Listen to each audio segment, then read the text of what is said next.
Қайырлы күн, құрметті студенттер. Мен Наурызбай Амангелдіұлы, Шоқан Уәлиханов атындағы Көкшетау университетінің құқық кафедрасының лекторы. Бүгінгі талдайтын тақырыбымыз басқару тәртібіне қарсы қылмыстық құқық бұзушылықтар. Бұл жерде басқару тәртібіне қарсы қылмыстарға келген кезде біз олардың ұғымына тоқталамыз. Және сонымен қатар соңғы кезде болып жатқан кесте тәртібімен белгіленген қылмыстардың кестесіне қараймыз. Және сонымен қатар кең тараған түрлерін тоқтаймыз. Келесі анықтамасында кең тараған түрлерін топтастырамыз және сонымен қатар істерді қарау барысында оның ерекшеліктеріне тоқталамыз. Жалпы мақсатына келетін болсақ, бұл жерде бұл қылмыстардың мақсатында нақты айтайын деп отырғанымыз қазір кезде мұны басқару тәртібіне қарсы қылмыстар құқық бұзушылықтың ұғымы. Бұл жерде көп айтылатын мәселелердің бір түрлері және сонымен қатар қылмыстың басталу мен аяқталу кезеңдері. Кейбір қылмыстар ұқсас болады. Осыны мазмұнын айтуға тырысамыз. Келесі анықтамасында негізгі әдебиеттерге тоқталатын болсақ, ол Қазақстан территориясындағы қазіргі нормативті актілер, ол бірінші Конституцияға сүйенеміз, одан кейін қылмыстық кодекстің баптарына және сонымен қатар қазіргі мына болып жатқан сыбайлас жемқорлыққа байланысты басқа да әрекеттер, заң, нормативті актілер және сонымен қатар президенттің заңнамалық актілеріне тоқталамыз. Жалпы басқару тәртібіне қарсы келетін қылмыстық бұзушылықтар дегеніміз не? Бұлардың басқару субъектісі болып табылмайтын азаматтар тарапынан жасалатын басқару қатынастарын қылмыстың заңмен тыйым салынған кейбір әрекеттеріне қол сұғушылықтар болып табылады. Бұл жерде топтық объектке келетін болсақ, басқару тәртібі, яғни мемлекет басқару органдарының және олардың объектілеріне қарсы жасалатын қызметтер. Енді статистикада бұл жерде әртүрлі статистика беріледі.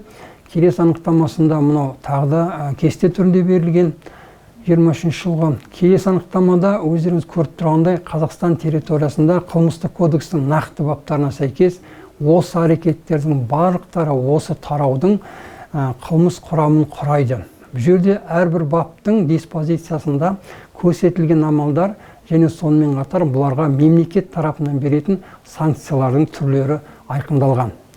Жалпы айтатын болсақ, 385 бап мысал ретінде келтірілген екен. Жалған құжаттарды, мөр табандарды, мөрлерді қолдан жасау немесе дайындау немесе өткізу. Бұл жерде әрине өздеріңіз көріп тұрғандай қылмыстың объектісіне келетін болсақ, жалпы қылмыстың объектісі қарастырылады. Белгілеріне келетін болсақ, тікелей ресми құжаттар жасау барысында мәніне келетін болсақ, ресми құжаттар жасау және оларды бекіту тәртібі. Затына келетін болсақ, куәлі құжаттар алу немесе осыған теңестірілген бір амалдар және сонымен қатар белгіленген әрекеттері. Объективтік жағындағы іс-әрекет нақты өзіңіз көріп тұрғандай, объективтік жақта қолдан жасау мәселесі, дайындау, өткізу сияқты әрекеттер қарастырылған. Объектісіне келетін болсақ, субъектісіне келетін болсақ, бұл жерде ақыл-есі 16 жасқа толған азамат қылмыстың субъективті жағына келген кезде тікелей қасақаналық амалдар екенін айтып келеді. Мына баптарға сәйкес Қазақстан территориясында мемлекет тарапынан бекітілетін осындай үлкен жаңағындай мемлекет тарапынан белгіленетін сый-сияпаттар мен орден медальдарды қолдан жасау немесе оны заңсыз тарату мәселесі қарастырылады. Мына алдарыңыздағы мөр табандар мен оған теңестірілген құжаттарды алаяқтардың жасауы немесе оны осы әрекеттер қол қою мәселесі қарастырылады. Келесіде қолдан жасау талаптарына сәйкес осы әрекеттердің болатындығы туралы және құқық қорғау органдары бәрібір де бұның заңсыз екенін дәлелдейтін туралы анықтама беріледі. Келесі анықтамада билік ету. Бұл 389 баптарға сәйкес мемлекеттік қызметкердің құқығын пайдалану немесе сол құқыққа өзіне иеленіп кету осы туралы айтылады. Келесі анықтамада билік өкілін қорлау. То есть мемлекет тарапынан белгілі бір азаматтың билік жүргізу барысында оған жеке субъекті немесе азаматтардың қарсы шығып, билік өкілінің қызметін, міндетін атқаруға немесе атқару барысындағы әрекеттеріне кедергі жасау, қоғамдық қатынастарда оның қызметіне кедергі жасау болып табылады. Келесі баптарда өздеріңіз көріп тұрғандай жәбірленуші және оның белгілері дейді. Бұл жерде Қазақстан территориясындағы әрбір азаматтардың мемлекет тарапынан лауазым иесі болып кетуі және олардың арыздану талаптары мен тәртіптері осы амалдарда көрсетіледі екен. Мына келесі бапта өздеріңіз көріп тұрғандай жаңағындай көріну мақсатында өткізу сияқты әрекеттер қарастырылған.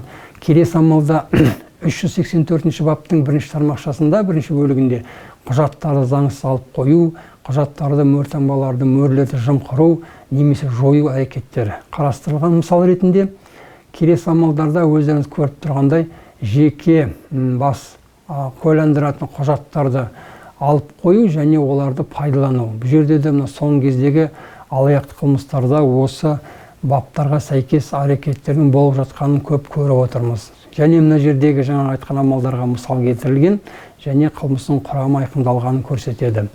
Келесі анықтамаларда осыны жасыру мәселесі. Енді бұл әрекеттерді айту барысында тоқталып кететінім, қазіргі кезде алаяқтардың осы саладағы болып жатқан қылмыстарға көп көңіл бөлуі, азаматтардың осыған сеніп қалуы және мемлекет тарапынан осы бағытқа көп көңіл бөліп жатқанын айтқым келеді. Назар қойып тыңдағандарыңызға рахмет. Сау, саламат болыңыздар.